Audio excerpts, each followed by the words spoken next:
Assalamualaikum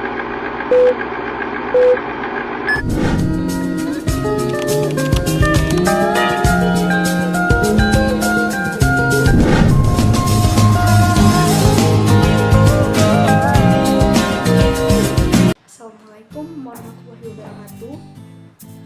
Halo semuanya, apa kabar nih kalian semua di rumah? Saya harap kalian semua dalam keadaan sehat dan baik-baik saja ya.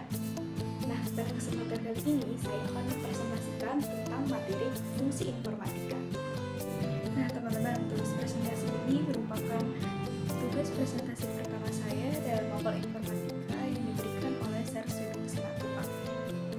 Namun sebelum saya memulainya, teman-teman pernah nggak sih mendengar pepatah yang mengatakan tak kenal maka sayang? Pastinya sudah sering dengar ya. Maka dari itu izinkanlah saya untuk memperkenalkan diri saya terlebih dahulu. Perkenalkan, nama saya Arjika Mazharunanis, saya dari kelas 10 3 SMA Swasta Sultan Agung. Nah, karena semuanya sudah pada kenal, mari kita lanjut ke topik pertama ya teman-teman. Namun sebelum kita membahas fungsi informatika itu apa, teman-teman ada baiknya kita tahu terlebih dahulu ya informatika itu sebenarnya apa sih? Kalau kalian penasaran, simak ulasan berikut ini. Nah teman-teman, informatika berasal dari kata informasi yang berarti pesan. Informatika adalah ilmu yang mempelajari tentang penggunaan komputer untuk mengatur dan menganalisis data yang berukuran besar, baik data maupun informasi pada mesin berbasis komputasi. Terdapat 6 fungsi informatika. Yang pertama adalah capture, yang kedua adalah processing, yang ketiga adalah generating, yang keempat adalah storage, yang kelima adalah retrieval, dan yang terakhir atau yang keenam adalah transmission. Fungsi informatika yang pertama adalah capture. Capture atau menangkap. Memperoleh representasi dalam bentuk yang memungkinkannya untuk dipindahkan ataupun disimpan. Contoh perangkat yang berfungsi untuk menangkap informasi adalah keyboard, barcode scanner, kamera, perekam suara, dan lain-lain. Fungsi informatika yang kedua adalah processing ataupun prosesan. Processing atau pemrosesan adalah tahap di mana data yang dimasukkan diolah untuk menghasilkan output yang diinginkan. Processing dapat digunakan untuk menciptakan, mengubah, dan menampilkan sesuatu seperti data, gambar, suara, video, dan animasi. Fungsi informatika yang ketiga adalah generating atau menghasilkan. Generating akan menghasilkan atau mengorganisir informasi ke dalam bentuk yang berguna. Misalnya grafik, tabel perhitungan, dan lain sebagainya. Fungsi informatika yang keempat adalah storage atau penyimpanan. Storage adalah tempat penyimpanan media yang digunakan untuk menyimpan data yang diolah oleh komputer. Fungsi storage adalah menyimpan data dan atau file dalam jangka panjang dan pendek.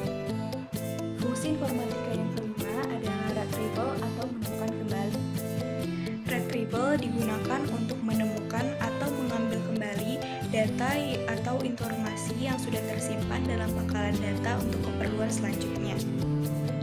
Misalnya untuk dikirimkan ke pengguna lainnya atau untuk menemukan data pegawai yang sudah memasuki masa pensiun dan lain-lain.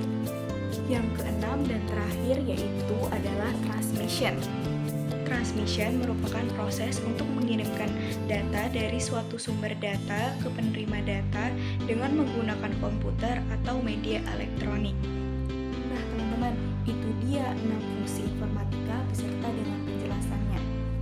Tapi untuk menambahin atau melengkapi fungsi informatika yang telah kita sebutkan tadi, saya telah menambahkan beberapa fungsi atau manfaat informatika dalam kehidupan sehari-hari ini teman-teman. Yuk kita simak. Fungsi tambahan yang pertama adalah membantu memudahkan pekerjaan dengan produk hasil informatika seperti komputer, laptop, tablet, telepon, dan yang sejenisnya. Fungsi informatika yang kedua adalah memberikan akses hiburan kepada masyarakat sehingga dapat dijadikan sebagai media pengobat stres. Di zaman sekarang ini, streaming film ataupun video digital sudah sangatlah mudah. Fungsi tambahan yang ketiga adalah membantu memudahkan komunikasi secara cepat sehingga lebih menghemat waktu. Bila dibandingkan dengan zaman dahulu, perkembangan informatika ini sangatlah signifikan. Dan fungsi tambahan yang keempat yaitu akses pendidikan yang semakin mudah melalui internet. Di internet, berbagai sumber informasi sudah bisa diakses dimanapun dan kapanpun. Baiklah teman-teman, mungkin cukup sekian yang dapat saya sampaikan dalam video presentasi saya kali ini. Mohon maaf bila ada salah pengucapan dan salah penyampaian materi. Terima kasih telah menonton video presentasi saya pada kali ini. Sampai jumpa di video presentasi berikutnya. Dadah!